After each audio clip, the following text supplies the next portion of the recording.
Hey guys, this is a little short video on the beginning, hearing the words "you have cancer" and some tips to help you if you're at that stage of that stage of the journey.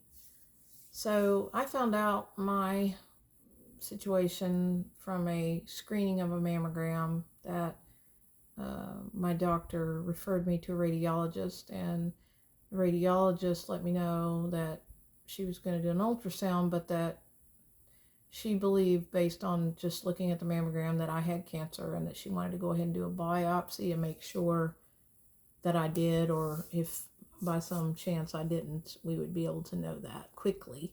So I agreed to do the biopsy at the same time as the ultrasound. Now, biopsies are, you know, there's lots of ways to do biopsies. Sometimes, like my sister had, where she had Hodgkin's lymphoma, they actually did surgery and took out a lymph node. With my situation, they did what's called needle biopsies, where they actually took some kind of really heavy duty power, felt like it was a nail gun, and they put it on, and they stabbed the tumor in my breast and got samples out. So they also put a little metal tag in there to identify the location of the center of the tumor. And I had an excellent radiologist, and she hit it right on the spot. I'm not sure how they do that, but she did a great job. And she got the needle biopsies back and confirmed that I had triple negative breast cancer. So it not only told me I had cancer, it gave a lot of information about the cancer. Now, you can also order outside review of those slides and get a second opinion. Not necessarily to discount what the first opinion said, but just more information, the better. So, I encourage you to, if you have access to an outside source. I happen to have one. I knew a pathologist in breast cancer that was, that's what he did. And so he took my slides and gave another analysis to see if there's any information that can be learned. And I did learn in my specific situation, I'm still considered triple negative breast cancer, but I did have a HERS2 low marker. So even though it's HERS2 negative, you can break that in, and some people that are HERS2 negative are HERS2 low, which means they have a little bit of affinity for HERS2 protein. And there's certain, I learned a lot about, at least with breast cancer. I think it's the same for other types of cancers. There's subtypes. Like my sister with Hodgkin's lymphoma had nodular sclerosing Hodgkin's lymphoma. And then, of course, there's non-Hodgkin's lymphoma, which is a completely different class of cancer. And then with breast cancer, there's estrogen marker, progesterone marker, HERS2 marker. I'm sure they're coming up with more markers, but those are the major ones now, and they have targeted drugs for all of those. So if you end up with affinity for one of those hormones or those receptor protein type connections, then they have drugs that they can use that target that and also help to prevent it from coming back after they deal with the initial cancer. So that's wonderful news. With triple negative, they haven't found any specific way to tag into those. That's why it's called triple negative. Those markers aren't there to attach to or identify with. So we have to go back to more traditional chemo, which is more general. And then there is an immunological drug, which is a new way of treating. Chemo is more about just killing fast-growing cells in general without any kind of specificity. That's why you lose your hair, other things happen to you, because chemo generally is a general killer of fast-growing cells. They, do have certain influences in the body more than others. So I'm not saying it's completely general. For instance, some drugs have more heart affinity, like adriamycin, the red devil, can affect your heart. Taxol, not as much. as like an adriamycin. So they all have their own personalities and how they impact the body, but in general, they're out there to kill fast growing cells. With immunological treatment, it's a different strategy. There was a mouse that was identified, mouse number 6, in one of the laboratory labs, and he was the only mouse that survived no matter if there was cancer cells injected to him, and they injected large quantities in him, and he still lived, and he didn't get cancer. So that and some other things happened, and scientists realized that maybe our own immune systems could fight cancer. And so Keytruda and some other drugs, that is the way they work. They connect with your immune system, and strengthen your immune system, boost up, fire up your immune system at another level to fight the cancer. So lots of exciting things coming along. They're trying to identify new markers all the time with different cancers, all kinds of cancers, and they also are trying to find out biological, immunological treatments that can help people. So once I found out I had cancer, it was a combination of shock, and it's sobering to face your own mortality, and you start to try to orient yourself basically, and get oriented, because you're scattered emotionally. You feel fear, maybe even some anger, resentment, why me kind of thing, and start to think about passing away. And if you're not at the age or in the mental place where you're ready to pass away, if you still have lots of things to do and lots of reasons to live longer, then you're struggling with that as well. But mostly you're struggling with, what are you going to do, right? Because you got to do something, or I guess you don't have to, but most people want to.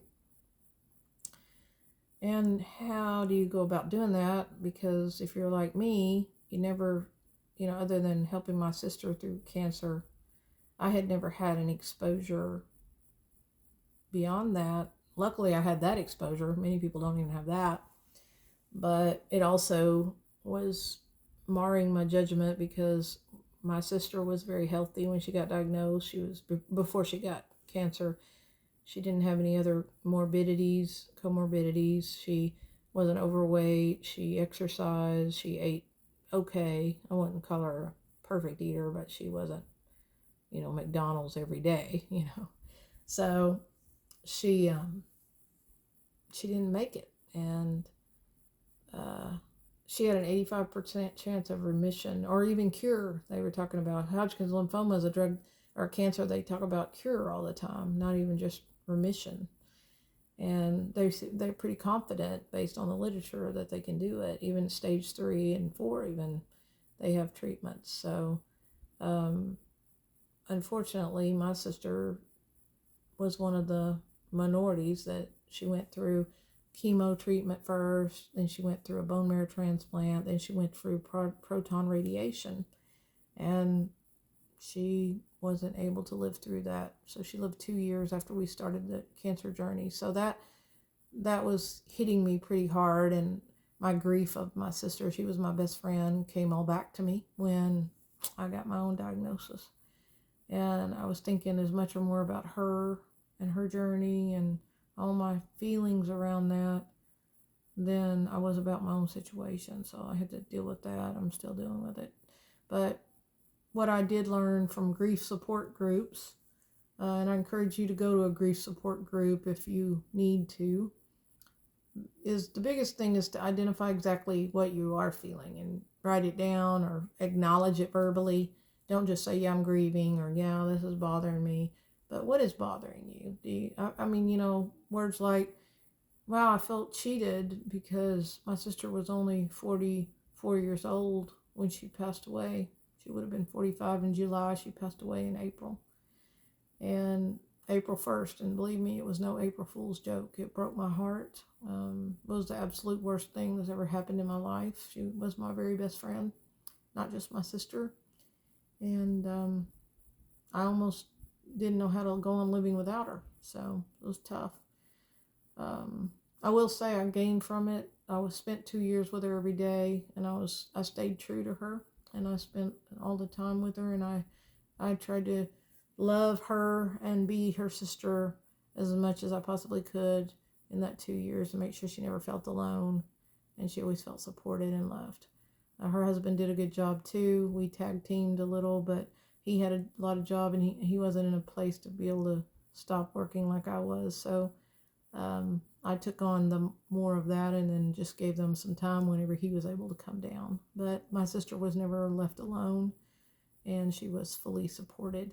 And I'm proud of that today, and I have no regrets, even though it was very hard on my personal life and my career.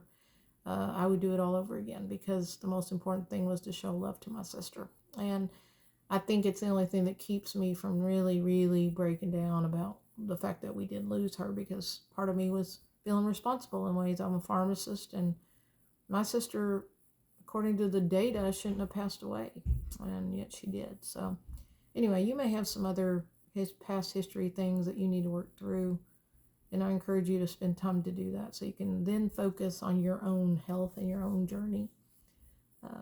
So I think the second thing that I'd share is that you got to get a plan. It doesn't have to be a perfect detailed plan that has everything figured out, but you need a basic plan. And I was fortunate to talk to a triple negative cancer survivor since 2006. This is 2023, so that's pretty impressive. And she really was a game changer for me. She was a friend of one of my friends, and she called me, and her confidence and her clarity and her investment in me was amazing, because when she called me, I was as lost as a goose, and I was having a lot of hard time. I was keeping it together and keeping it positive. Wasn't like letting cancer win. I'm not ever going to help cancer out, but inside, even though I was blocking all the real dark feelings and negativity, I didn't have a plan. So there was anxiety around that. And so this lady was so awesome. She said, let me tell you something. She said, first of all, she said, I believe stress contributed to my cancer diagnosis. And she said, I got rid of all the stress out of my life. She goes, I maybe not all of it, but 99% of it, whatever I could get rid of, I got rid of. Nothing is worth your life. So if you have stress in your life, get it out. The second thing she said is, do you believe in God, or do you have a higher power? If you do, you need to connect with them. And you need to tell them that you want their help. And don't go praying wills to be done. Go boldly to them and say, I need your help. Please take this cancer from me. And please don't let it come back. Or if you want to see a grandbaby grow up, or your own children grow up, or you want to have children, or you have something very important you're doing in your work, or you have family that you need to be here for, parents or siblings, whatever your reason is that you know you want to stay, you need to speak about that to your higher power, and then believe and trust in the faith that He's going to help you get there. And then the third thing you need to do, and especially if you don't believe in a higher power, is you got to find the right doctors to help you. And you need to believe that the doctors that you pick are competent at what they do, and that care about you, and that are going to put you first, and not commerce first, not making money first, or volume, or you're a number, whatever. It's a cookie cutter. The more you feel like a cookie cutter, the less you need to pick out the right doctors, because this is your life you're talking about, and you will gain confidence from knowing that the doctors overseeing your care know what they're doing and are going to put you first. And then and don't wait until you're sicker, or try this one first, and if that doesn't work, go for it. I believe you should get a specialist if you can. Does this doctor know your cancer, or is this somebody general that isn't really focused on your cancer? So maybe you're going to get a hybrid approach. I did. I had a doctor local, I had a expert doctor. I even had a backup expert doctor in case I didn't connect with the expert doctor that I'd picked. And so once I realized I really, really liked the expert doctor that I picked, then I canceled the appointment with the other doctor, expert. So you'll find out, but you will know when you have got the right doctor. And if you have any reservations, that means you need to change. You don't need to explain it to yourself. You don't need to figure out, are you sure you should change? If you have any question in your mind, whether you should or shouldn't, then you should. Because that's the last thing you need to be worrying about. You need to be focused totally on killing the cancer, getting rid of it, and thriving in your life. Winning. This is about winning against cancer, not helping it out. Having a doctor you have possible second thoughts about isn't winning. Isn't keeping all your focus on against the cancer. The cancer will have some power with that, with your uncertainty or anxiety or difficulty dealing with the doctor. So don't go there. And I think the last thing is you have to believe that you can beat this. And you have to be willing to do the things that don't help the cancer. Whatever you can do from a lifestyle perspective, whatever you can do from a dietary perspective, whatever you can do from a spiritual perspective, whatever you can do to set up a strong support group around you of people that love you and try to spread it around so not any one person's having to do everything. These are all critical elements to your success. Now, I can see so far because I've stood on the shoulders of giants. I've talked to a lot of folks that have gone before me and gotten great advice, and I'm trying to share with you all their advice along with anything that I've learned in my short journey. And I've been diagnosed for a month and a half, almost 2 months now. So it's still really fresh, but I will tell you that I have a peace inside, and I'm using everything every day. I'm trying to live each day to its fullest because no matter what, I want to have no regrets. So I'm trying to enjoy each day. I'm not spending energy on the stuff I can't control that's scary. I'm spending all my energy on things I can control and enjoying my life and not dwelling or focusing on things that are dark. Because what good is it going to do anyway? You know, if I live a year, 2 years, 5 years, 3 years, 20 years, what's most important is that when I pass away, I want to have used my time as wisely as I could and enjoyed as much as I could. And so why dwell on things that you can't control? Keep it all focused on you and your happiness and what you can do to win battling cancer. Do not help the cancer out by focusing on your fear. Choose hope over fear. That's what one of the survivors told me. Choose hope over fear. Choose your faith over fear. Do not worry about things you can't control or things that seem unfair, or that it doesn't get you any value, and it just wears you down and helps the cancer out. So don't help the cancer, help you. And that's the other thing that I was told by one of the doctors where I'm treated. The other thing, she had cancer herself, and she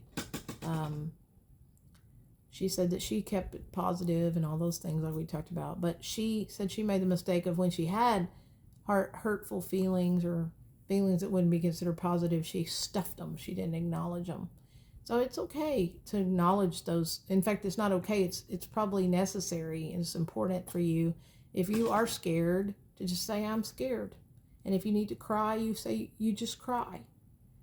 It's important for your loved ones around you to be able to acknowledge their fears and their feelings, and they may feel like, oh, now they've got more responsibility because of this, or they don't want you to pass away and they don't know what they do without you, or many things could be causing them to be afraid or sad or angry or whatever.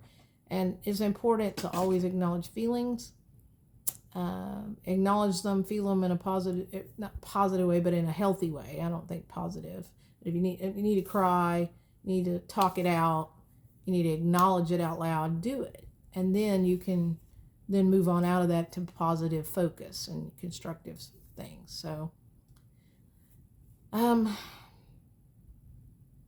of us are going to live forever.